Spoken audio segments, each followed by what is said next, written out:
اقرأ كتاب الله ترق جنانه وتنل عظيم بسم الله الرحمن الرحيم الحمد لله رب العالمين نحمده ونستعينه ونستغفره ونعوذ بالله من شرور أنفسنا ومن سيئات أعمالنا من يهده الله فلا مضل له ومن يضلل فلا هادي له أشهد أن لا إله إلا الله وحده لا شريك له وأشهد أن محمدا عبده ورسوله سبحانك لا علم لنا إلا ما علمتنا إنك أنت العليم الحكيم اللهم علمنا ما ينفعنا وانفعنا بما علمتنا وزدنا علما اللهم أت أنفسنا تقواها وزكها أنت خير من زكاها أنت وليها ومولاها Rabbi yassir wa la tu'assir, Rabbi tammi bil khair, amma ba'du. InsyaAllah malam ni kita sambung tadabbur surah Al-Baqarah ayat 62.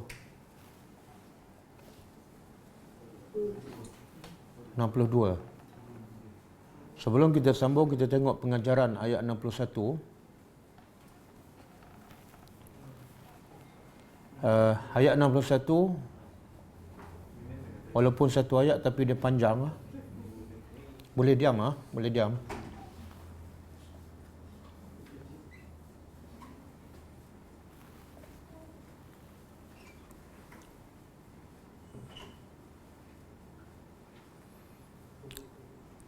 Ayat 61 walaupun satu ayat tapi dia panjang. Antara pengajaran daripada ayat 61 ialah Allah nak menceritakan kebodohan Bani Israel.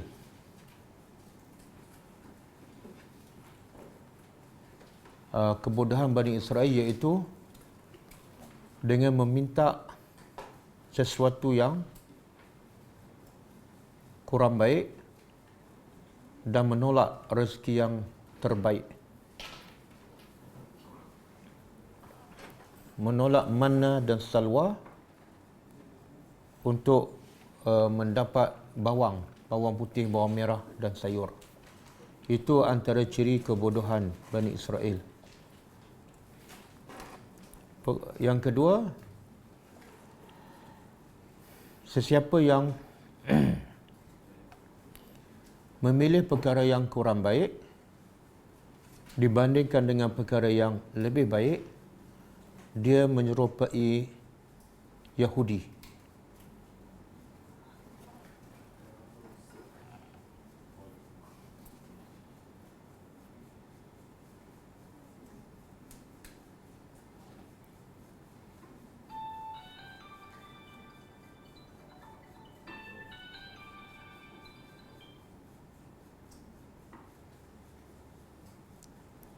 Boleh off telefon.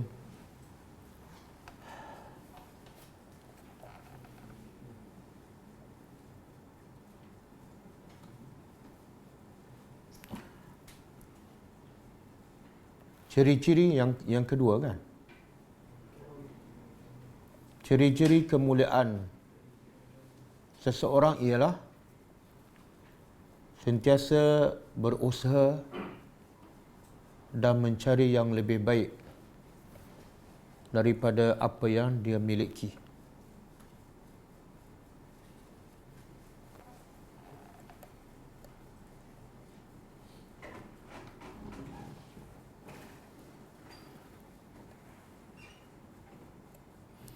Yang ketiga,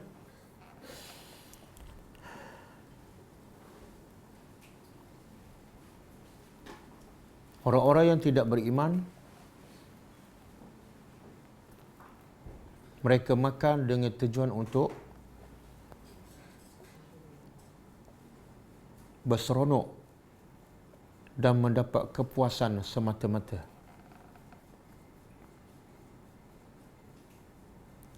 Sebaliknya, orang beriman apabila mereka makan,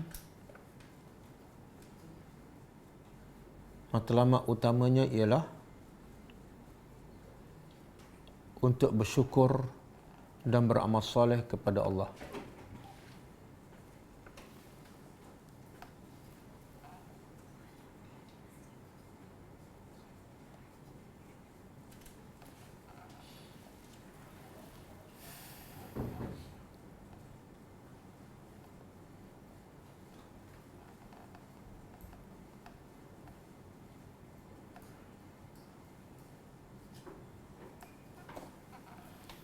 Yang keempat kan,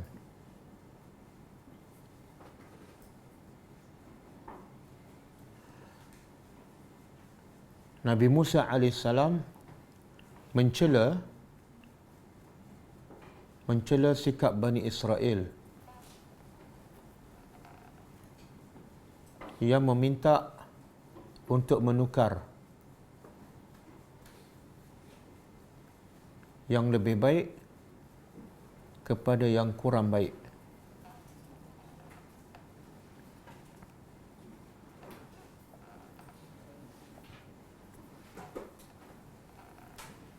Yang seterusnya,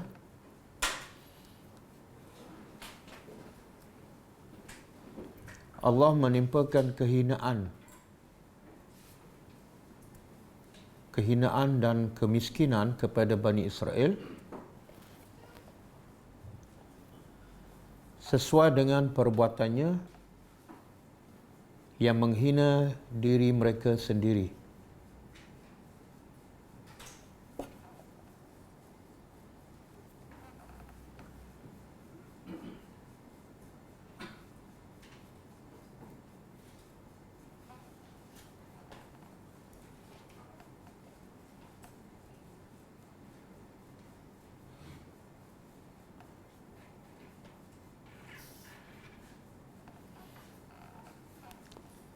Yang terakhir, Bani Israel,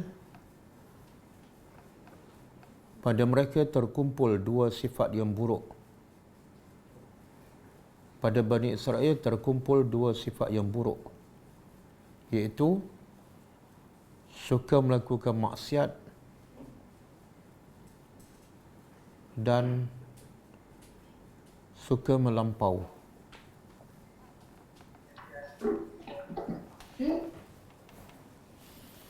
Okey, kita sambung ayat seterusnya.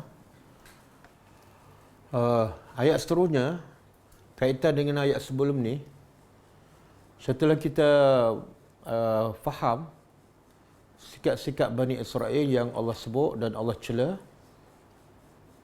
daripada sikap mereka yang buruk ni lagi tercela setelah mereka mendapat nikmat. Bahkan nikmat yang mereka dapat tu bukan lama, baru je dapat.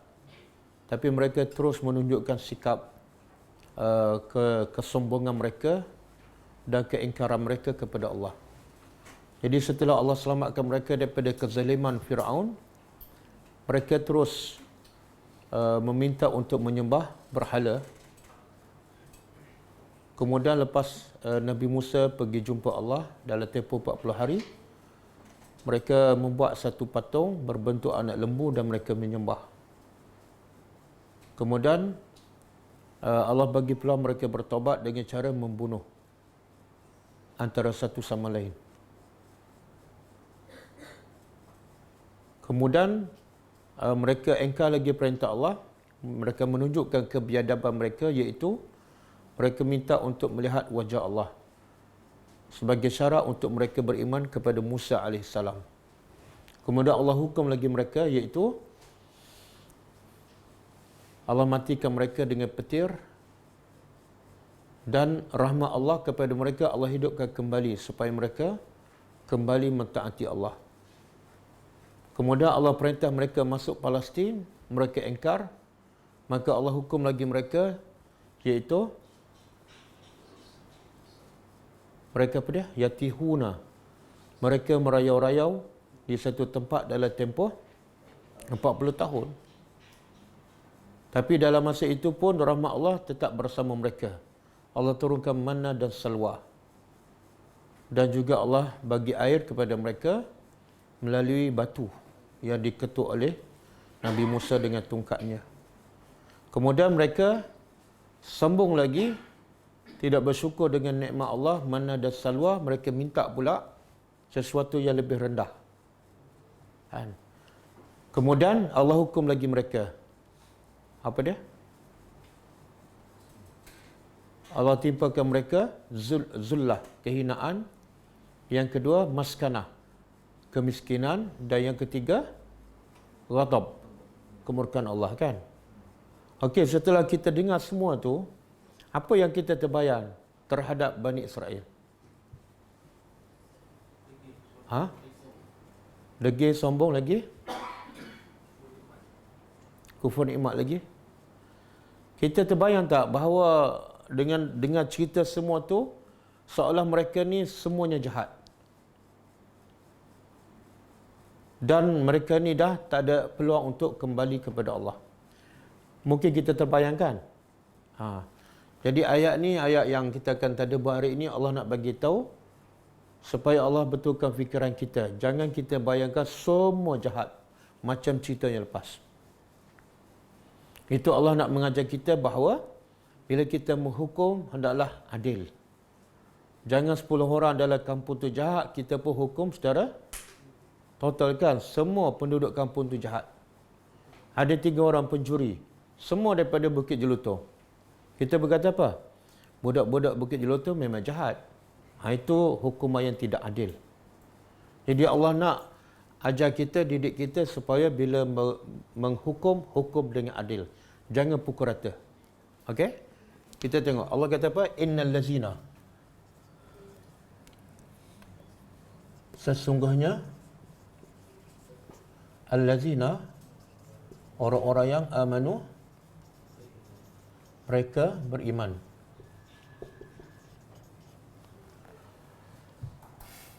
Siapa ni mereka yang beriman? Yang pertama sahabat Nabi lah. Allah sebut yang pertama ni makna orang beriman dengan Nabi Muhammad, iaitu sahabat Nabi. Kemudian wallazina hadu, dan orang-orang yang hadu, Yahudi.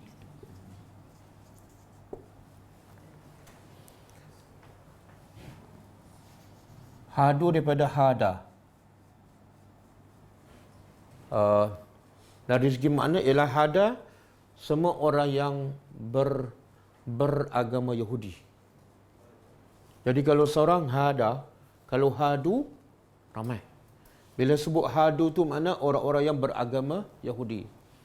Dan hada ni daripada perkataan asal dia ialah raja'ah, kembali. Ada satu ayat, inna hudna ilaik. Saya lupa ayat apa ni. Jadi hudna ni daripada hada, maksud apa? Sesungguhnya kami hudna telah kembali kepada engkau. Jadi asal makna Yahudi tu, makna dia ialah kembali. Kembali kepada Allah. Ini satu makna. Yang kedua, Yahudi berasal daripada nama salah seorang anak Nabi Yaqub yang bernama Yahuza. Jadi Yahudi itu diambil daripada perkataan Yahuza. Okey? Jadi pertama orang yang beriman, yang kedua orang Yahudi, yang ketiga wan Nasara, dan orang-orang Nasrani. Nasrani ni daripada asalnya daripada apa? Ada mengatakan Nasrani, An-Nasara, jamak kepada Nasraniyu.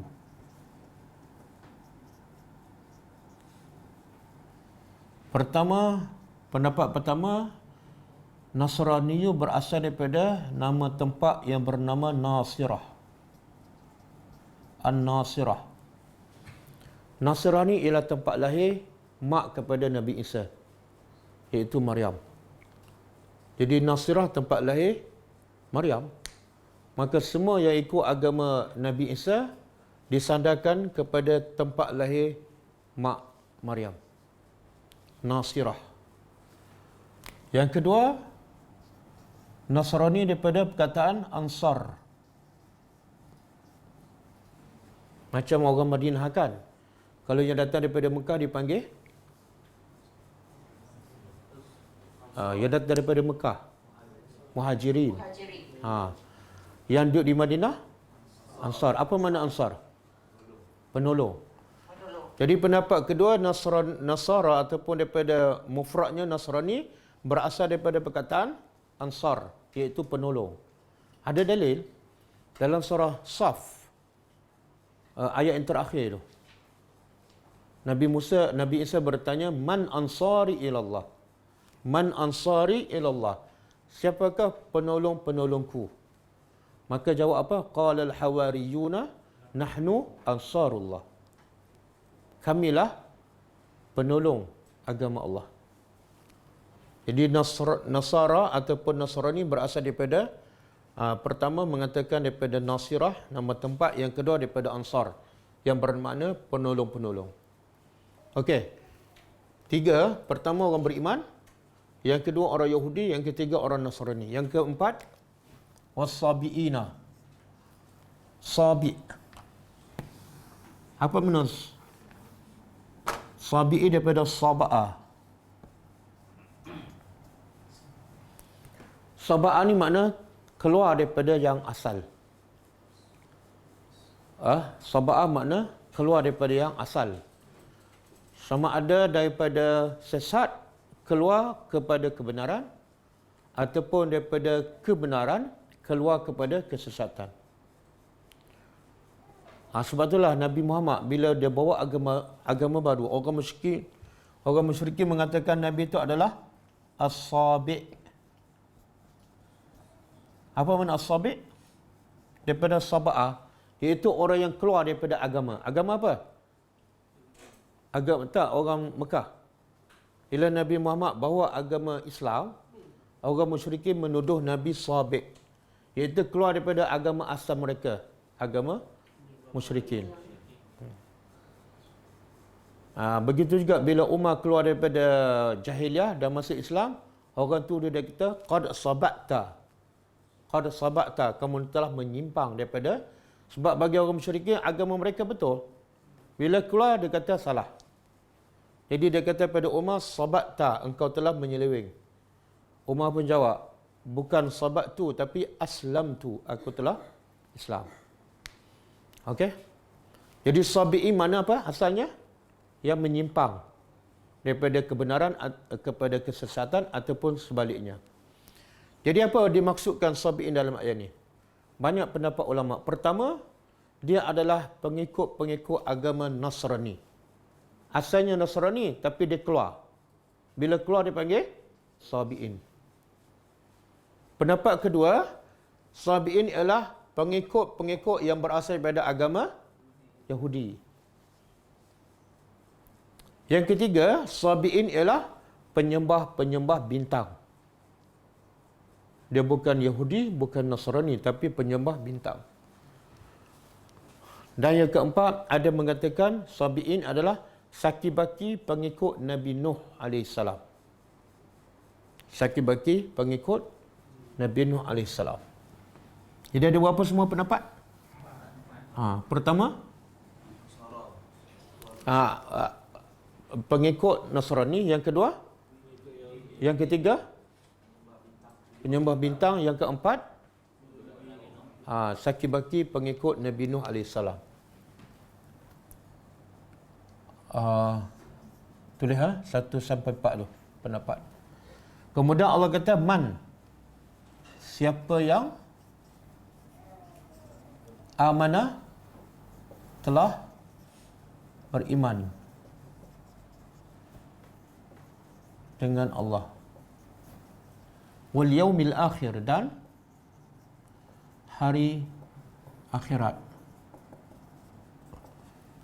Lepas dia beriman dengan Allah dan hari akhirat, wa amila salihah, dan dia beramal mesti soleh. Syarat beramal mesti soleh. Apa dia syarat sesuatu amal dikatakan soleh? Bila amalan itu dikatakan soleh? Satu, ikhlas. Yang kedua, Yang kedua, mutaba'atus sunnah atau ittiba'us sunnah. Okey. Jadi kalau orang beriman, orang Yahudi ataupun Nasrani ataupun Sabi'in, semua ni sesak ke tak sesak ke, tapi bila dia beriman dengan Allah dan hari akhirat, kemudian dilengkapkan dengan amal soleh, apa dia dapat? Falahum ajruhum, maka bagi mereka ajruhum. Apa dia ajruhum? Dia ajru ni asalnya upah.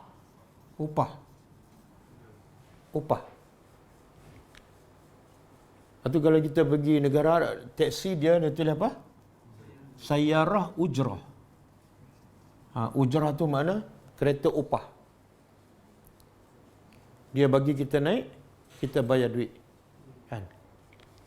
Jadi Allah, ni sebenarnya pahala ni. Kalau pahala dalam bahasa Arab biasa, dalam Quran ada perkataan lain kan? Sawab. Tapi Allah tak guna sawab, Allah guna ajruhum. Kenapa Allah guna perkataan ajruh? Bagi mereka, upah mereka.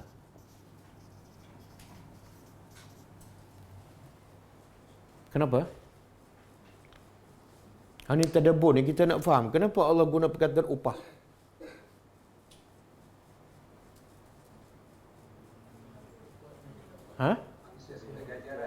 Sebab Allah tahu, Allah yang cipta manusia, Allah tahu manusia suka apa?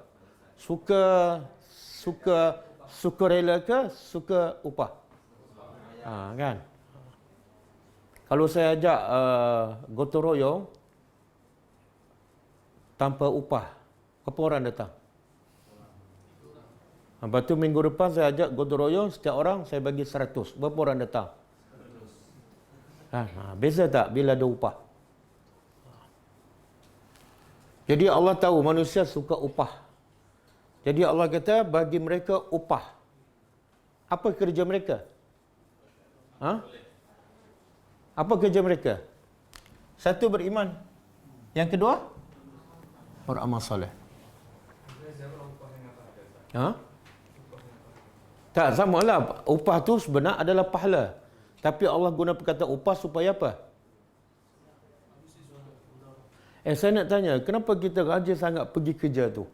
Bangun pagi-pagi, kemudian jalan jam, kena bayar tol, kemudian balik pula petang, jam lagi. Besok pergi lagi, minggu depan. Kenapa pergi? Sebab ni kan, upah kan? Betul tak? Kalau pergi kerja, bos kata tak ada upah, volunteer, pergi tak? Kalau pergi dah ada masalah mental. Faham tak? Jadi tengok cara kita berfikir.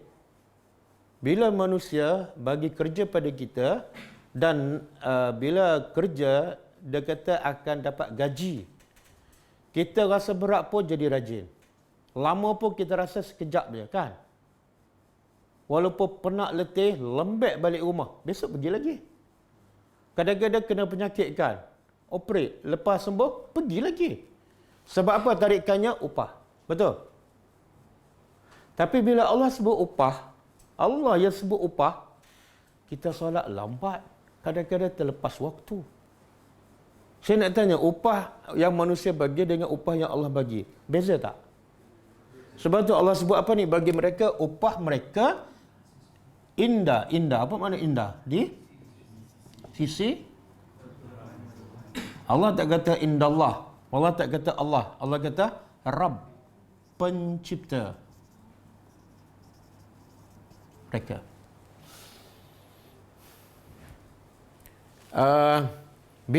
Kenapa Allah sebut inda rabbim? Kita dah tahu yang bagi upah tu memang Allah, kan?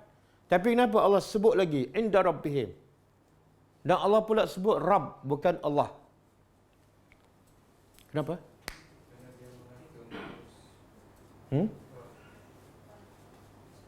Tak, apa yang Allah nak bagi tahu sebenar? Bukan. Kita bila kita pilih kerja, yang pertama kita tengok apa? Upah lagi besar kan? Dan kita nak tengok upah besar, kita tengok apa pula? Company tu. Kalau syarikat goreng pisang, besar tak gaji? Tengok kita memang cerdik buat dunia, memang cerdik. Cekap. Bila nak kerja, nak gaji besar. Bila gaji besar, cari syarikat besar. Betul tak? Jadi Allah nak kita berfikir sama je. Iaitu, yang nak bagi gaji kamu ialah pencipta kamu. Agak-agak kalau orang boleh, syarikat besar boleh bagi gaji 50,000 sebulan, agak-agak Tuhan boleh bagi berapa? Kita sedap cakap je unlimited, tapi bila buat kerja Allah, slow je, sekali seminggu je kan? Betul tak? Ni. Allah pertama guna perkataan upah. Yang kedua Allah kata upah tu siapa yang nak bagi ni? Allah tak sebut Allah. Allah sebut Rab. Apa makna Rab? Pencipta langit dan bumi. Takkan nak bagi 5,000? Pencipta segala-gala. Takkan nak bagi 50,000? Betul tak? Dan di sini ramai yang tak faham. Buktinya apa? Kalau kerja untuk manusia, dia bermati-matian. Keluar pagi balik petang, keluar pagi balik petang kan. Kadang-kadang gaji bukan besar pun, 1,500. Tapi bila nak buat kerja Allah, saya sibuk sikit ni. Boleh tak hujung minggu kan? Tengok-tengok hujung minggu ada meeting pula. Betul tak? Kita sangat-sangat berkira nak buat kerja yang gaji dia Allah nak bayar. Boleh faham? Sebab itulah sahabat bila dengar ayat-ayat macam ni, Nabi dan para sahabat dia sanggup buat apa saja walaupun terpaksa tinggal dunianya. Sebab apa? Yang Allah nak bagi lebih baik daripada dunia. Allah kata hijrah. Allah kata tinggal harta, tinggal. Sebab apa? Balasannya jauh lebih baik yang dia tinggal. Betul tak? Tapi kita tak nampak. Bila buat kerja Allah ni, kita tak nampak yang Allah nak bagi lebih baik daripada yang kita tinggal tu. Yang kita nampak apa dah? Kalau aku pergi buat kerja Allah ni, terlepas satu projek, terlepas satu meeting. Betul tak? Tak masuk.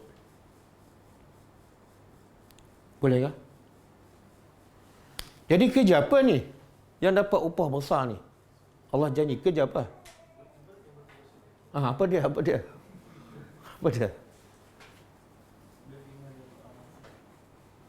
Beriman dan? Yalah, apa dia spesifik kan? Ikut? Ni ikut Al-Quran macam mana? Tak banyak tak faham. Kita kalau nak gaji besar kan? Nak gaji besar daripada syarikat besar. Kita search tak syarikat tu siapa kan? Melabur di mana kan? Buat apa kan kita ngaji dia sejak? Betul tak? Dan kita ikut tak peraturan dia? Tapi nak gaji besar di sisi Allah, Quran tak nak faham. Faham pun sekali seminggu. Betul tak? Ini tak ada kaitan dengan yang hidup ataupun yang mati. Tak betul. Sebab itulah Nabi dan sahabat ni, tengok, sahabat bila Nabi isytihar perang kan, berebut nak pergi berperang. Sebab apa? Bila dia pergi berperang, risikonya apa? Bila mati tinggal apa? Tinggal semua, harta, anak, isteri. Kenapa dia berebut nak pergi? Bukan ambil masa ni. Berebut nak pergi. Sampai bergaduh anak dengan bapa kan. Sampai remaja pun berebut menyusup masuk dalam barisan tentera Islam. Kenapa? Sebab dalam kepala dia, aku tinggal kecil je, samanan qalila. Yang aku nak dapat ialah ajruhum inda rabbihim. Yang tu yang masuk dalam hati, dunia semua nampak kecil. Tapi kalau dunia masih tebal, masih besar dalam hati kita, akhirat ni nampak kecil je. Kita nampak part time je. Kita nampak sambilan. Terbalik. Boleh faham? Okey. Wala khaufun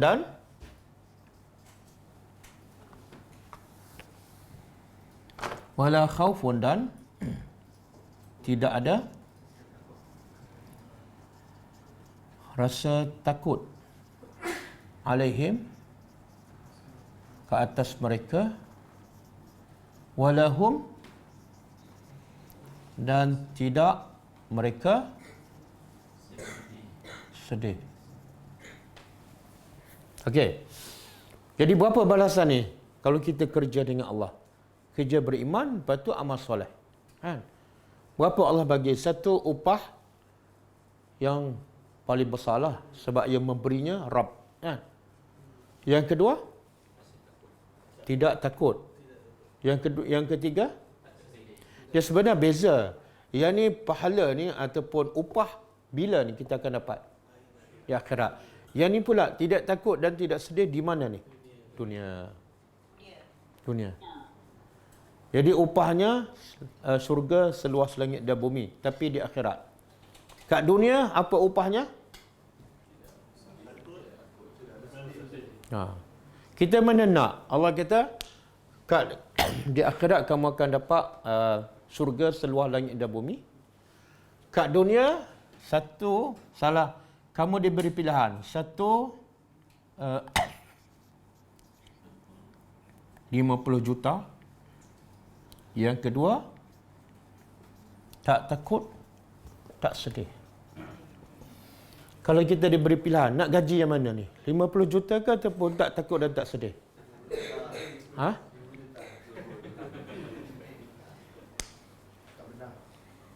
Cakap benar. Nak yang mana? Akmal. Tapi ni bukan duit. Nanti nak makan apa?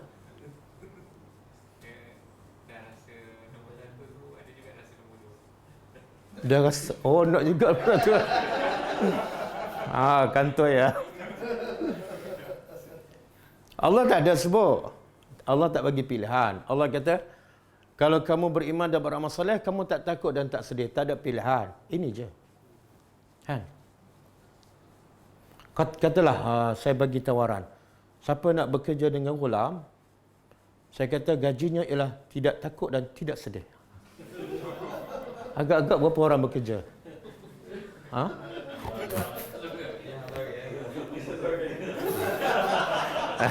Dia apa boleh tentu. Lepas tu ada benefit apa tak? Ada, tak takut dan tak sedih. Ada alam rumah, ada, tak takut tak sedih. Ada alam kereta, ada, tak takut dan tak sedih. Agak-agak berapa nak bekerja dengan Ghulam? Berapa orang? Mana tadabbur selama ni tak masuk lah tu. Kan? Kenapa tak nak terima? Sebab saya cakap. Kan? Okey, sekarang yang ni siapa cakap ni? Kenapa ramai tak nak bekerja dengan Allah? Allah yang cakap, bukan saya. Kenapa? Boleh tak tolong jawab?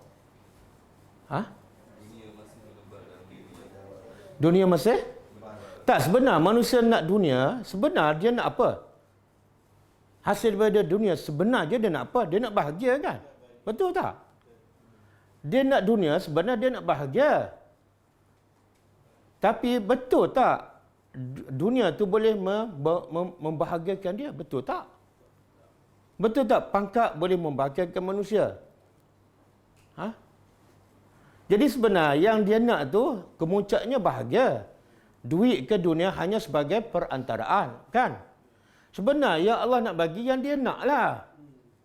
Dia, bila orang tu akan bahagia? Bila orang tu akan bahagia? Duit banyak? Rumah besar? Tak. Bila tidak ada rasa takut dalam hidup dan tidak ada sedih. Bahagialah dia. Betul tak? Kalau ada rasa takut, duit 5 juta, tapi takut je. Bahagia tak? Security ada 10 orang, CCTV ada 20. Kan? Berjalan pakai bodyguard. Kan? Kalau marah, pukul bodyguard. Kan? Bahagia tak? Kadang-kadang orang ada kuasa kan? Kuasa lepas tu, tak takut. Pecah sana, pecah sini. Ini boleh percaya tak? Pecah. Lepas tu, tak apa. Tak boleh percaya. Pecah lagi. Bahagia tak macam tu? Tak. Allah nak bagi tahu, kalau kamu nak bahagia, ini caranya. Itu carilah beriman dan beramal soleh. Kadang-kadang kamu dapat ni, tak takut dan tak sedih. Kadang-kadang dengan duit. Tapi kadang-kadang bukan dengan duit. Kadang-kadang duit tak ada, tapi bahagia. Betul? Waktu Nabi kata ada orang yang paling miskin kat dunia, paling menderita, tapi dia beriman dan beramal soleh. Bila masuk di syurga sekejap je, Allah tanya dia, pernah tak kamu tak bahagia kat dunia? Pernah tak kamu menderita kat dunia? Dia jawab apa? Tak. Tak pernah, walaupun satu saat. Pada dia yang paling susah. Kenapa? Sebab hidup dia tidak takut dan tidak sedih. Ni tadabbur ni. Satu tadabbur, dia kalau tafsir kita dah faham. Tapi tadabbur nak lebih daripada itu apa dah? Kita nak menghayati dan nak praktis dalam kehidupan kita. Bila buat kerja Allah, rasa tenang aja. Dan tak tamak pada dunia. Sebab apa? Sebab Allah nak bagi lebih baik pada dunia. Kalau kita masih tamak pada dunia, maknanya kita tak yakin apa yang Allah janji. Betul? Itu contoh sahabat kan, nama dia apa? Mus'ab bin Umair. Dia sebelum beriman, dia antara pemuda paling kaya di Mekah. Tahu kan cerita dia kan? Ada mengatakan tali kasut dia pun daripada emas. Kita nak kasut emas kena jadi pemain bola dulu. Itu pun jaringnya kena hat-trick kan. Baru dapat kasut emas. Mus'ab bin Umair ni tali kasut pun daripada emas. Dia kalau dia pakai minyak wangi, orang dah tahu minyak wangi siapa. Walaupun tak tahu lagi muka dia. Tapi bila dia masuk Islam, dia tinggal semua tak? Dia tinggal semua. Dan bila Nabi tengok rupa dia, Nabi menangis. Kenapa? Sebab semua harta kemewahan dia, mak bapak dia ambil. Jadi yang dia pakai ialah pakaian koyak kan. Nabi menangis, Nabi kata, Islam menjadikan kamu macam ni. Lepas tu Nabi hantar dia ke mana? Ke mana? Madinah. Jadi pendakwah pertama Nabi di Madinah. Agak-agak berapa allowance dia? Ada allowance rumah tak di Madinah? Cuba bayangkan, agak-agak Nabi mampu tak nak bagi allowance? Macam mana dia boleh pergi? Tengok, dia orang Mekah. Nak buat kerja apa ni? Nak buat kerja melawan arus orang Madinah. Semua orang Madinah sembah berhala. Dia dah buat kerja. Kalau pergi Madinah cari kerja, cari makan, okey. Kan? Ini nak buat kerja yang menyebabkan orang Madinah semua tak suka pada dia. Agak-agak risiko dia, mudah tak nak cari makan? Tapi kenapa dia pergi? Kenapa dia pergi? Sebab ni. Yakin. Kalau aku nak tidak takut dan tidak sedih, kalau aku nak ganjaran besar di sisi Allah di akhirat, aku kena beriman dan beramal soleh. Salah satu amalan soleh yang paling mulia, berdakwah. Kan Allah kata, wa man ahsanu qawlan mimman da'a ila Allahi wa amila salihah. Siapa lagi yang lebih baik daripada orang yang mengajak orang ramai kepada Allah? Siapa lagi lebih baik? Itu masuk dalam kepala, dia pergi tanggung risiko. Dan akhirnya dia mati dalam peperangan Uhud. Bila mati, macam mana keadaan dia? Bila nak kafankan dia, daripada pemuda yang kaya raya, yang mewah, tapi bila mati nak kafan tak cukup kain. Sebab pakaian dia singkat. Miskin. Masuk Islam jadi miskin. Tapi dia adalah antara orang yang paling bahagia. Tidak takut, tidak. Sebab tu dia berani pergi berjihad. Kalau dia jadi penakut, dia pergi tak? Okey.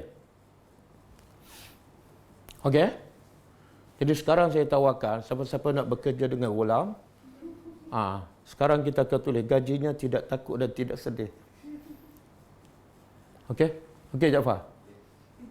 Jadi surat tawaran lama tu bagi balik.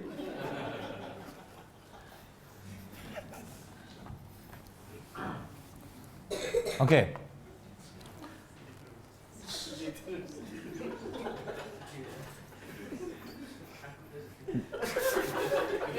Oh, baru cakap dah takut dah. Tak apa Jaafar. Ana bergurau aja, jangan takut. Okey. Sebenarnya apa yang Allah nak bagi tahu ni? Dan apa kaitan dengan ayat sebelum ni? Allah nak bagi tahu orang Yahudi ni jahat macam mana, Allah hina dia, Allah murka dia, tapi bukan semua. Ni Yahudi kalau dia beriman pada Allah, dia jadi terbaik. sama dengan orang beriman. Kan? Ada tak orang Yahudi yang beriman? Siapa dia? Siapa? Yahudi yang tak jahat macam pengikut Nabi Musa alaihissalam. Yahudi di Madinah. Siapa dia?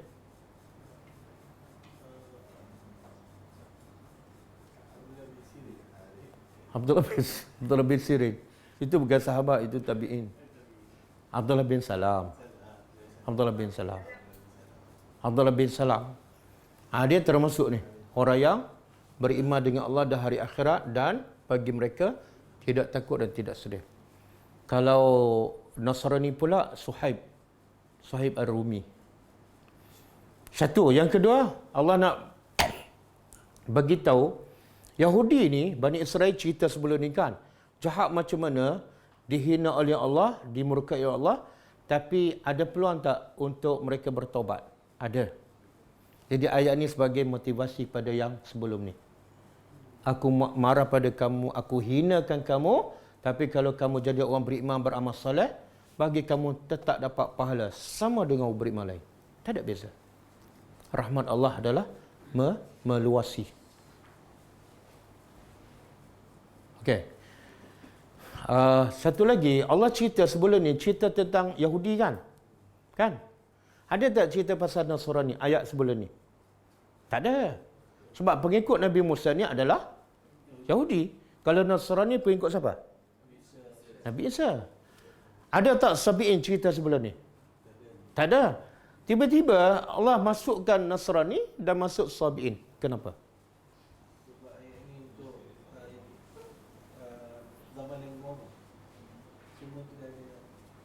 Yalah betul lah. Ayat yang Allah marah pada Yahudi sebelum ni pun Yahudi zaman Nabi. Dan cerita tu betul-betul kepada Yahudi zaman Nabi. Tiba-tiba bila Allah nak bagi tu peluang untuk bertobat dan boleh jadi baik, bukan Yahudi je, Nasrani pun boleh, Sabi'in pun boleh. Jadi kenapa Allah tambah lagi? Oh, tadabbur.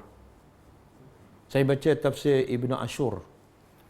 Dia kata Allah nak pujuk hati orang-orang Yahudi ni.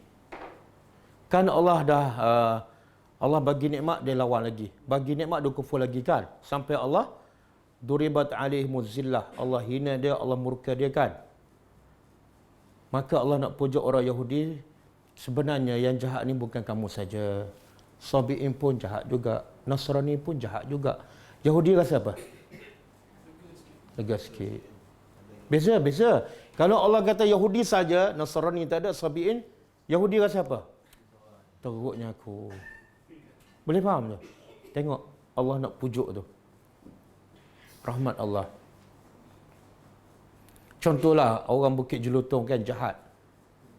Kita nak bagi peluang dia bertaubat kan. Kita kata mana-mana orang Bukit Jelutong yang jahat bertaubat, minta maaf, dan juga mana-mana penduduk mana-mana pun yang jahat nak bertobat, minta maaf, kita terima. Rasa lega tak orang Bukit Jelutong? Tapi kalau kata saya umum pada satu dunia, mana-mana orang Bukit Jelutong nak minta maaf, kita maafkan. Dan saya umum pada orang dunia, apa rasa orang Bukit Jelutong? Boleh faham tak? Tengok. Ini pengajaran kita, cara nak mendidik. Cara nak mendidik. Katalah anak kita ada 5 orang kan, 2 orang nakal. Bila kita nak suruh, nak bagi motivasi supaya dia minta maaf, kita kata, abang, adik, dan semua sekali, siapa-siapa yang buat salah minta maaf, mak ayah maafkan. Okey tak? Dia rasa lega sikit. Tapi kalau anak 5 orang, kita cakap depan 5 orang, kita kata, angah dengan apa? Angah dengan alang ni, kalau nak minta maaf, mak maafkan. Kita tak samakan yang 3 kan. Dia rasa apa? Teruknya aku, kan? Ini cara kita mendidik. Itu tadabbur tu. Okey. Kemudian Allah kata beriman dengan Allah dan hari akhirat. Termasuk tak beriman dengan Rasul? Kenapa tak sebut beriman dengan Rasul? Rukun iman ada berapa semua? 6. Yang tak disebut apa? Beriman dengan Rasul. Yang kedua? Malaikat. Yang ketiga? Kitab. Yang keempat?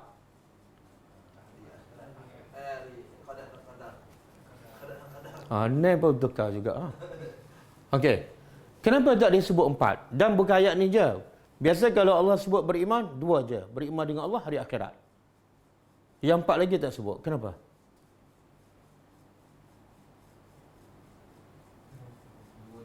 Yang kita dah hafal 6 kan? Allah sebut 2. Nasib baik kita tak faham Quran. Kalau kita faham Quran, macam tak cukup ni.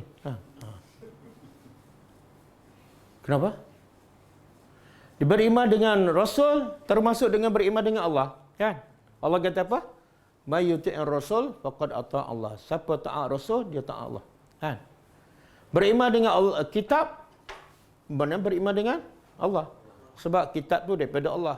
Beriman dengan malaikat juga adalah tentera Allah. Beriman dengan Allah. Beriman dengan qada dan qadar, itu juga adalah takdir Allah. Tapi Allah fokus 2 ni sebab apa?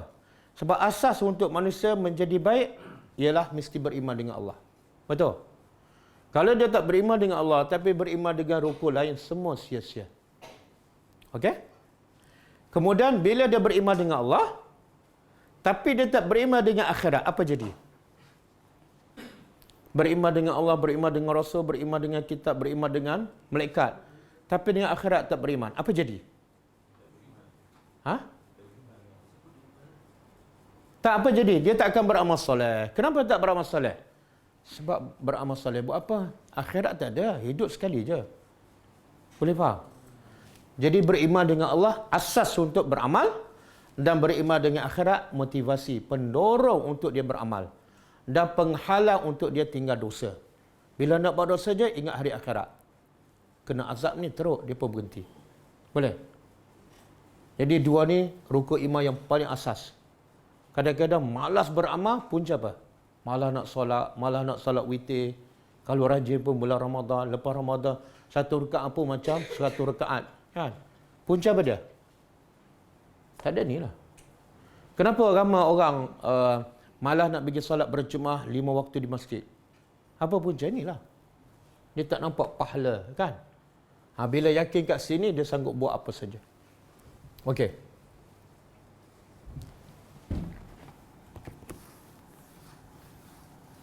Kemudian wa idz akhazna, dan ingatlah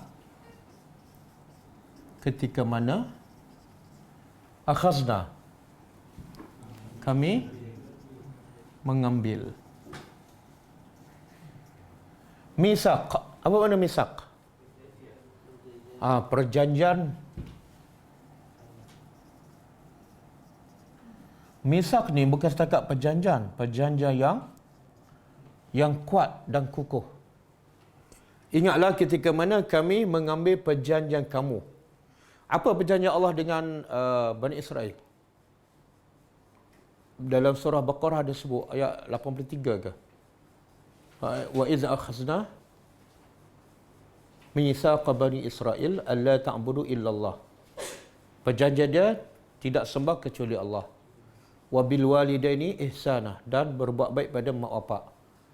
Kemudian kan quraba, orang miskin, anak yatim. Kemudian wa an yaqulu lin nasi husna, dan selalu berkata pada manusia perkataan yang baik. Kan ada? 85.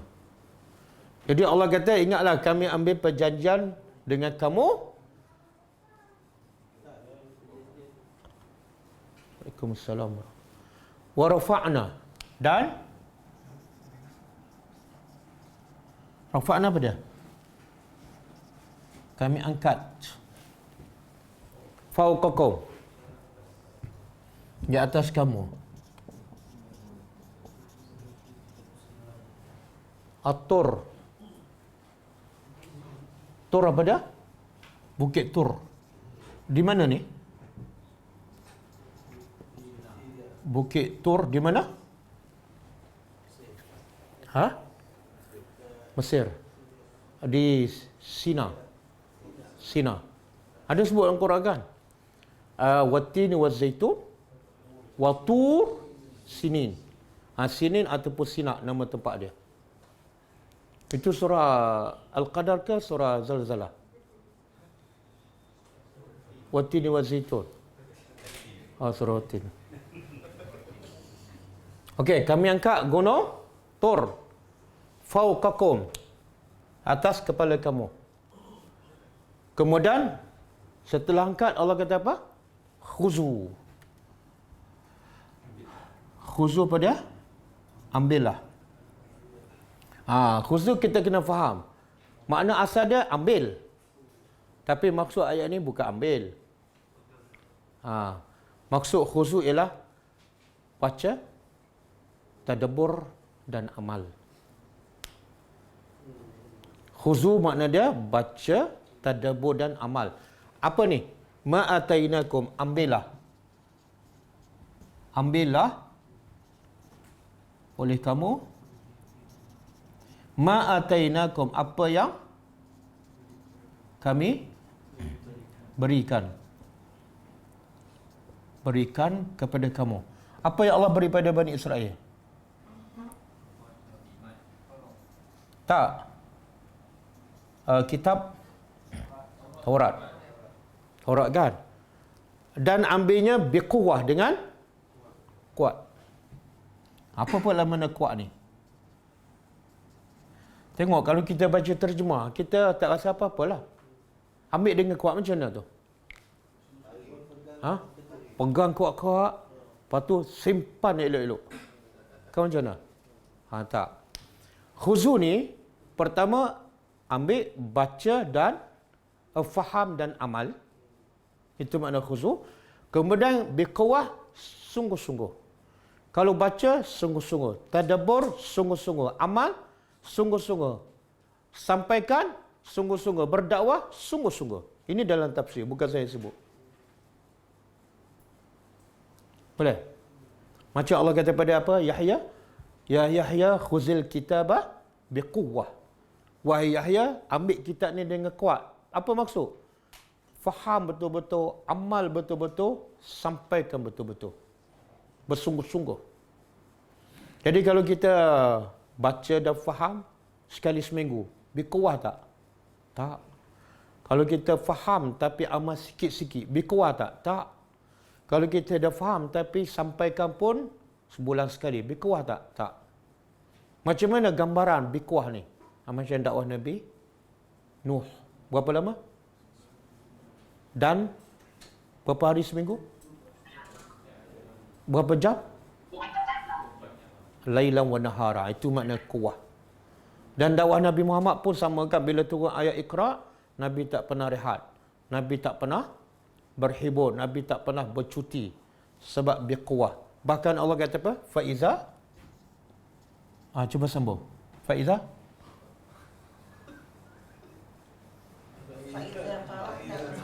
Boleh sambung tu. Yang Zoom boleh sambung. Faiza faragta fansab.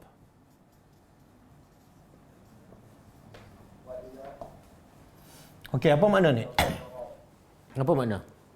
Ini boleh, ayat ni menghuraikan makna quwah. Apa makna? Cuba terjemah. Faiza, apabila faragta, engkau selesai. Engkau ni Nabi Muhammad. Selesai buat apa ni? Apa-apa kerja. Ada pendapat kata, kerja urusan dunia. Lepas selesai satu kerja, fansab. Apa makna fansab? Tengok, kalau Allah kata lepas satu kerja buat kerja lain, ayat dia macam ni, fa'mal. Beramal lah. Tak, Allah guna perkataan fansab. Fansab daripada perkataan nasab. Apa makna nasab? Penat, letih. Penat, letih. Maksud apa? Lepas buat satu kerja, buat kerja lain sampai penat dan letih. Ini mana kuah. Boleh? Kita, kaedah jadual kita bila buat kerja, lepas tu rehat. Itu bukan jadual Nabi. Jadual Nabi, iza faragta fansab. Betul kan? Siang Nabi buat apa? Berdakwah. Bila pergi Madinah, tambah satu lagi kerja. Berjihad kan? Uruskan negara. Malam pula solat malam bukan 1 jam. Kan? Bila selesai kerja urusan siang hari, fansab, penat lelah, solat malam. Jauh beza tak dengan kita? Kita kerja 3 hari, lepas tu cuti 2 bulan. Puasa sebulan, raya sebulan. Kan adil kan? Adil lah. Open house sebulan kan? Muka tak malu. Raya belum tentu, puasa belum tentu dia terima, tapi raya dah sakan.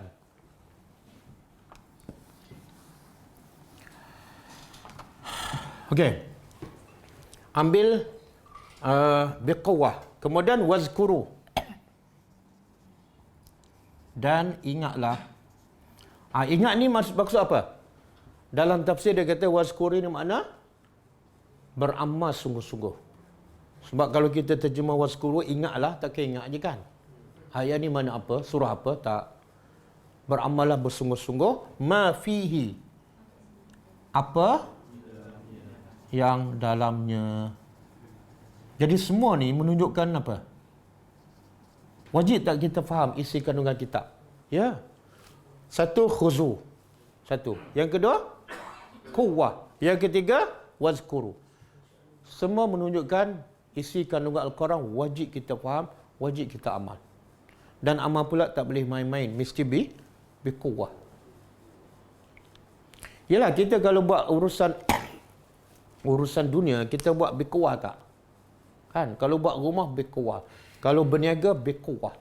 Tapi bila solat ke, bila baca Quran, kadang-kadang slow je kan. Ini hari ke berapa ni Ramadan ni? Berapa dah? 12.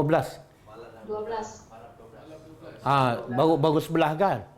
Okey, berapa juzuk dah habis Quran? Berapa juzuk?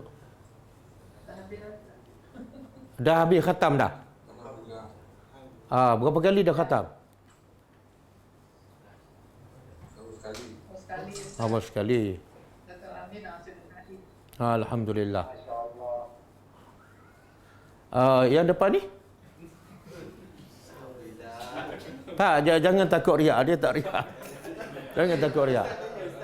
Yang riak ni masuk Facebook ni. Ustaz tak tanya masuk Facebook kan? Okey, yang depan saya ni berapa juzuk dah? 9. Mana tak sampai 1 juzuk dah satu hari. Sebab hari ni dah sebelah. Dia tinggal. Itu biquwwah ke be slow and steady? Saya nak tanya, kenapa tak boleh banyak? Ini dipanggil apa ni? Amal balawa. Bala tu telah meluas dan menjadi satu kebiasaan. Apa bala tu? Bukan tak baca Quran. Bala tu ialah baca Quran sikit bulan Ramadan. Sebab kita tengok salafus salih kan, khatam 1 hari sekali. Imam Syafi'i 2 kali khatam 30 juzuk dalam 1 hari. Kita bukan nak jadi macam Imam Syafi'i, mustahil lah kan. Saya pun tak boleh. Nak khatam 7 hari seminggu, seminggu sekali pun rasa susah kan. Tapi paling-paling kurang 2 juzuk, 1 hari 2 juzuk. Paling-paling kurang. Itu untuk kita bacalah, yang tadabbur lain. Kan? Kalau kita 2 juzuk 1 hari, hari ni sebelah dah dapat berapa? 22 juzuk dah kan. 15 hari bulan Ramadan kita dapat sekali khatam. Akhir Ramadan 2 kali khatam. Mungkin 10 akhir Ramadan kita double lagi. Jadi bulan Ramadan kali ni 3 kali khatam. Bukan sepatut, itu pun tak patut tu. Dalam keadaan PKP, kerja tak banyak, Quran sama juga. Teruk tak kita? Teruk. Tapi kita tak rasa teruk. Kenapa? Sebab kita tengok orang lain langsung tak khatam. Kita rasa macam okey je. Okey. Jadi saya ulang sekali lagi, perbanyakkan, gandakan baca Quran. Paling-paling Quran 3 juzuk 1 hari. Percayalah, kalau kita baca dengan seronok kan, lepas tu kita tengok makna, dia jadi laju je. Bila seronok tu tak rasa lama. Yang 1 juzuk 1 hari pasal apa ni? Makna itu slow. Kenapa? Sebab kita tak seronok. Bila tak seronok, mudah nak berhenti kan. Syed nak berhenti je. Sambung sikit kan. Sebab tak seronok. Kenapa tak seronok? Sebab tak faham. Bila tak faham, macam kita baca akhbar dalam bahasa Urdu lah kan. Baca mengetuk je. Okey. Jadi ingatlah ataupun amalkan apa yang dalam kitab. La'allakum. Apa makna la'allah?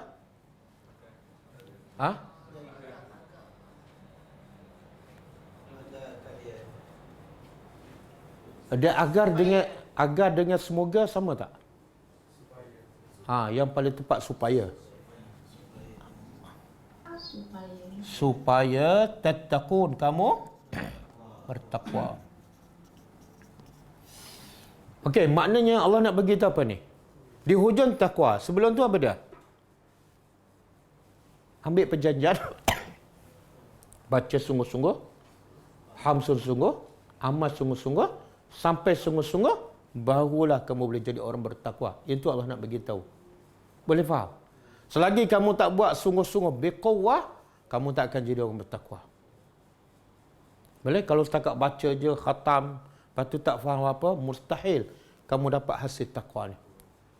Sebab Quran hudan lil muttaqin kan. Quran panduan kepada orang bertakwa. Apa makna panduan? Dia kena fahamlah. Kalau tak faham macam mana nak dipandu. Okey. Ayat ni Allah, apa yang Allah nak bagi tahu? Allah kata angkat gunung Tur. Betul tak Allah angkat? Ataupun simbolik je? Betul tak Allah angkat ni? Gunung, kemudian Allah letak atas kepala Bani Israel. Kemudian Allah kata, sekarang kamu beriman. Kalau tak beriman, aku hempap. Betul angkat ke ataupun simbolik? Betul? Ada dalil lain? Ayat ni Allah kata, warafa'na kan angkat. Tapi ada ayat yang lebih jelas, iaitu kami cabut. Cuba buka satu surah Al-A'raf 171. Al-A'raf 171. Wa iz apa makna nataqna?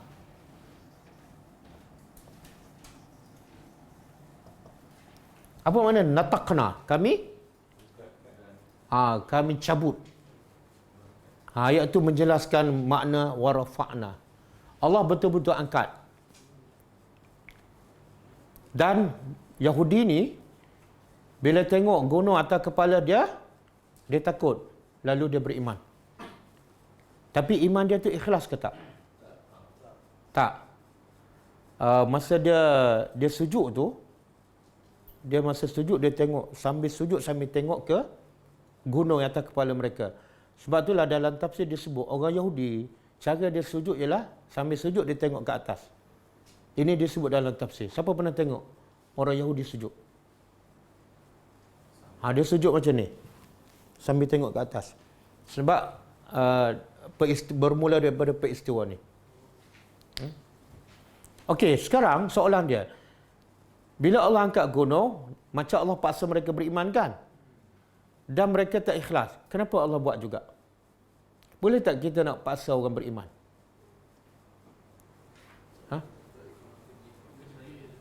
Apa dia? Apa dia? Sebab Allah sayang. Dia ada ketika ada benda yang baik ni kadang-kadang kena paksa. Bila kalau kita betul-betul sayang, macam kita sayang anak tak solat kan? Kita rotan tak? Jadi adakah kita rotan tu kita benci? Tak. Rotan tu adalah sayang. Sebab manusia ni, benda yang baik ni dia tak sesuai dengan nafsu. Bila tak sesuai dia nak mengelak aja. Maka kadang-kadang kena guna unsur paksaan. Kan? Satu. Yang kedua, Allah nak bagi tahu apa ni? Perangai orang Yahudi ayat selepas ni, ayat 64. Lepas je Allah letak balik gunung, dia kufur balik. Jadi Allah nak bagi tahu perangai Yahudi ni sangat-sangat degil, sangat-sangat keras kepala dan dia hanya takut bila ada ancaman sahaja. Dan sebenarnya itulah perangai kebanyakan manusia. Kita pernah dengar tak ayat? Manusia ni bila mati dia minta nak balik semula kan? Dan kalau mereka dibenarkan balik semula ke dunia, agak-agak mereka beriman tak? Tak kan? Ada dalil. Mereka akan balik seperti asal. Samalah Yahudi ni. Jadi Allah nak beritahu inilah perangai manusia. Selagi mana hati dia tak terbuka, selagi mana dia ada rasa sombong, ego, macam inilah perangai dia. Jadi nak terima hidayah, apa dia syarat dia? Kena buang ego, kena rendahkan diri. Ni punca ni ego lah ni. Sebab apa dia ego ni? Kenapa dia ego? Sampai dia, walaupun dia beri peringatan berkali-kali, dia tetap tak nak tunduk. Kenapa dia ego? Apa penyebabnya? Dia rasa dia bangsa terbaik. Sebab kebanyakan para nabi daripada bangsa dia kan. Akhirnya dia rasa aku bangsa terbaik. Kenapa nak beriman dengan Allah? Aku dah bangsa terbaik. Satu. Yang kedua sebab dengki. Ini dua penyakit yang menyebabkan manusia susah nak dapat hidayah. Dia dengki kepada apa? Siapa? Dengki pada Muhammad lah. Kan dia ingat Nabi akhir zaman daripada bangsa dia. Tiba-tiba keluar daripada bangsa Quraisy. Dia dengki. Ini penghalang Yahudi menjadikan mereka sangat-sangat degil. Walaupun apa berlaku mereka, tapi bukan semua.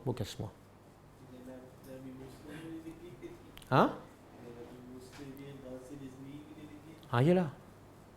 Dan dia degil pula daripada Nabi Musa ni.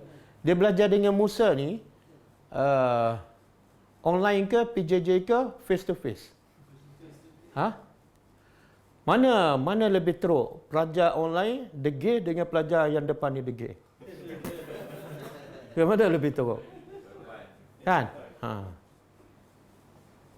Jadi yang betul-betul nampak degil ni hak mana? Hak dekat ke hak jauh? Hak dekat lah, hak jauh kita tak tahu dia faham ke tak kan? Dan juga pengajaran kita, hebatnya Nabi Musa. Hebat Nabi Musa apa dah? Sabar. Kalau kita duduk tempat Nabi Musa ni, lama kita pancung semua ni kan? Assalamualaikum Ustaz. Waalaikumsalam warahmatullahi. Ya, saya nak tanya Ustaz ya. Ya. Dalam ayat-ayat yang kita dah tadabbur setakat ini, kita tak nampak lagi Allah tu balas kepada kezaliman bangsa Yahudi, bangsa Bani Israel. Adakah ayat selepas ini nanti Allah akan jatuhkan bala ataupun maknanya hukum ke atas mereka? Okey. Sebenarnya ayat yang kita belajar dah ada. Kan mereka disesatkan 40 tahun kan. Itu azab tu. Pokok tak ada, rumah pun tak ada, 40 tahun tengah panas. Kan? Bukan 40 hari ni. Kita kalau satu hari duduk kat luar, tak ada makanan, tak ada rumah dan peningkat. Ini 40 tahun. 40 tahun. Itu satu. Yang kedua, bila dia minta nak lihat Allah, Allah hukum terus kan? Iaitu panah petir. Tapi Allah hidupkan balik. Dan lepas ni Allah jadikan dia kera dan babi. Allah jadikan dia kera dan babi lepas ayat ni. InsyaAllah. Jadi tunggu. Okey, sama-sama. Assalamualaikum Ustaz. Waalaikumsalam warahmatullahi. Ya. Okay, saya nak tanya tentang orang Yahudi yang Ustaz itu yang apa tu namanya Abdullah bin Salam tu. Ya. Adakah dia dimasukkan ke syurga bukan? Sekiranya kalau dia maksudnya dia beriman lah kata kita kan. Apakah penyebab ataupun apa yang menyebabkan dia ni lah maksudnya dia bertaubat tak ataupun dia sedang pada kota secara yang kita tadabbur orang Yahudi sifat dia ialah yang sudah ni lah maksudnya tak apa jahat apa semua bodoh apa semua lah maksudnya setakat ni tak dengar lagi lah yang baik tu okay. Kan? Jadi adakah ada dalam tak dia macam ni saya dah sebut tadi kan punca manusia susah nak dapat hidayah sebab ada penyakit apa? Takabur, sombong dan juga penyakit dengki. Penyakit inilah yang ada pada makhluk yang pertama kufur kepada Allah iaitu iblis. Dua-dua ada. Sombong, Allah kata sujud dia tak nak sujud. Yang kedua, dengki. Dengki kepada siapa? Okey. Abdullah bin Salam, kalau baca sejarah dia, dia memang beriman dengan kitab Taurat dengan ikhlas. Bila beriman dengan ikhlas, dia akan terus beriman dengan Quran. Dia menunggu je Quran datang. Jadi kalau beriman dengan ikhlas, dia tidak akan ada rasa sombong ataupun dengki. Dia akan sentiasa tunduk kepada perintah Allah. Samalah, kita ni kalau kita beriman dengan Allah, beriman dengan rasa ikhlas, kan? Selama ni kita beramal dengan amalan yang bukan daripada Nabi. Kalau kita ikhlas, dengar je, ini sunnah Nabi, yang kita buat, automatik kita tinggal. Terus kita tinggal kalau ikhlas. Tapi Allah uji kita, ikhlas ke tak? Tiba-tiba kita dengar hadis sahih. Dan amalan kita tahu tak sahih. Allah nak uji ikhlas ke tak? Tiba-tiba kita tak tinggal, terus dengan amalan lama. Itulah bukti iman kita tak ikhlas. Iman kita lebih kurang macam orang Yahudi. Mulut dia cakap beriman, tapi sebenarnya bila dapat tahu, tak ikut pun. Okey? Dan di sini juga, pengajaran ayat 62, Allah nak, pengajaran dia apa dia? Allah nak kita berfikiran positif. Yahudi jahat tak? Nasrani jahat tak? Sabi'in jahat tak? Tapi ayat ni Allah kata jangan hukum semua sekali.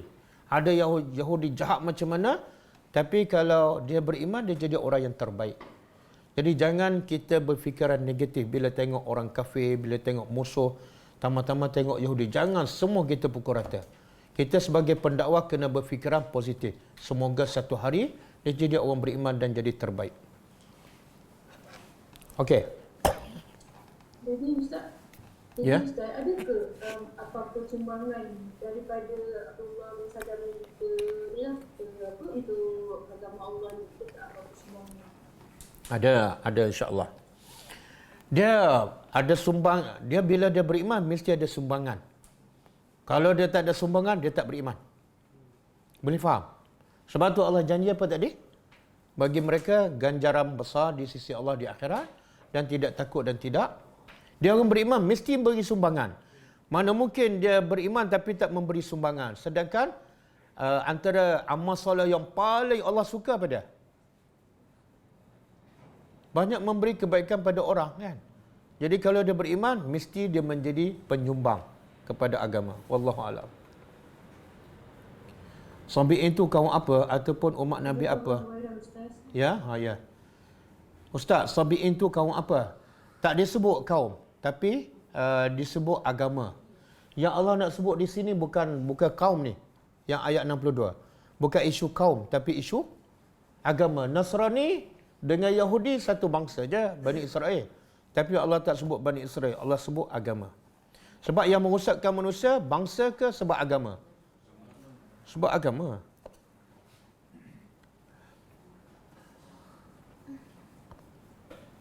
Ada soalan lagi? Waalaikumsalam warahmatullahi. Ya? Bolehkah baca Al-Quran tanpa faham makna?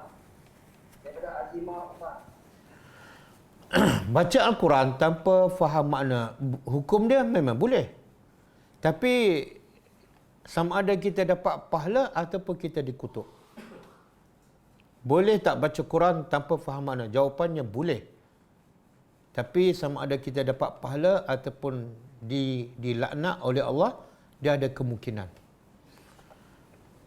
Kalau kita baca tak faham, kan?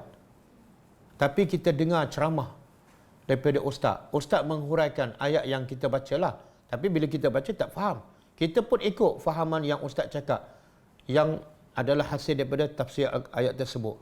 Maka insya-Allah kita selamat.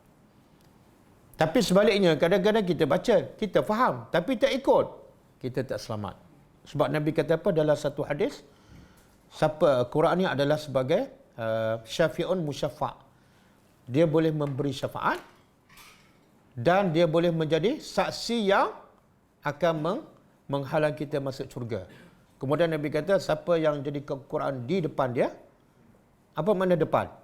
Dia follow. Syarat nak follow mesti apa? Faham. Bukan isu baca ni. Ikut.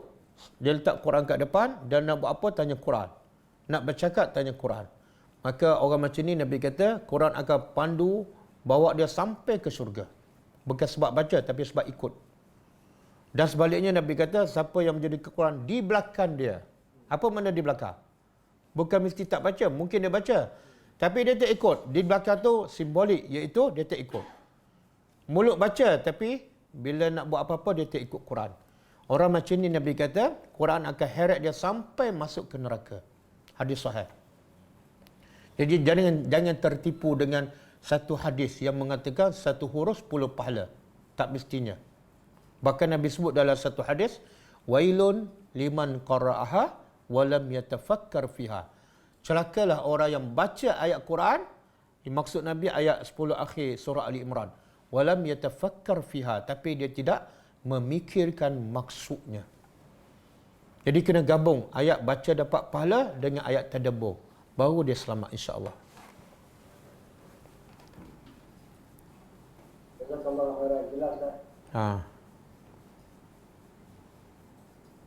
Okey, cukup ah. Besok solat tarawih di sini kepada yang datanglah. Besok jangan datang solat tarawih di sini. Sebab kita tak ada kat sini. Bagi besok kita akan pergi ke Perak untuk menunaikan, untuk membantu diri kita. Nabi kata apa? Wallahu fi aunil abdi ma kana al abdu fi auni akhihi. Allah sentiasa membantu hamba-Nya selama mana hamba tu membantu saudaranya. Subhanallah. Dia satu benda yang ramai orang terlepas pandang, iaitu dia nak dapat bantuan Allah. Ramai nak bantuan Allah, tapi caranya salah. Allah kata kalau betul kamu nak Allah bantu kamu, maka kamu bantu orang. Jadi bila kita pergi bantu orang tu, bukan kita bantu orang sebenar, tapi kita bantu diri kita sendiri. Jadi insya-Allah besok kita akan pergi ke Perak untuk ziarah asnaf. Kita akan tengok rumah dia, kita akan baiki lah. Di musim PKP ni, sepanjang PKP kita dah repair rumah asnaf 2. Satu di Kuang yang kos dia 10K, dan yang terbaru di Alostar kos dia 15K sedang dibina. Dan ini besok insya-Allah yang ketiga lah. Dan semua ni daripada duit sumbangan pelajar-pelajar yang sentiasa masuk ke akaun Ghulam. Dan juga saya nak bagi tahulah, kita dah bagi hantar duit ke Filipin untuk mu'allaf yang baru masuk Islam berbuka 20K. Dan dia baru hantar gambar tu. Seronok mereka dapat berbuka dengan hasil infak pelajar-pelajar. Dan juga kita baru hantar 10K ke Sandakan juga untuk iftar orang-orang miskin di sana. Dan kita ada bagi kepada satu sekolah tahfiz di Kelantan 10K. Semua tu hasil daripada infak. Sebenarnya semua maklumat tu detail lah. Kalau siapa-siapa nak tengok boleh ya. Dan banyak lagi lah insya-Allah. Jadi besok kita akan pergi ke Perak dan kita akan insya-Allah kalau ada kemudahan kita akan buat kelas juga malam besok daripada sana insya-Allah. Cuma di sini jangan datanglah. Dan kita akan balik hari Ahad insya-Allah, dan Ahad malam Isnin tu kita sambung macam biasa. Okey, kita tutup dengan membaca kita tutup dengan ya? Apa dia? Dia confirm sebelum malam besok sama ada kelas ke tidak lah. Ya insya-Allah, insya-Allah. Okey, kita tutup dengan membaca tasbih kafarah. Subhanakallahumma wa bihamdika asyhadu an la ilaha illa anta astaghfiruka wa atubu ilaik. Assalamualaikum warahmatullahi wabarakatuh. كتاب الله ترقى جنانه وتنال عظيم الأجر والغفران.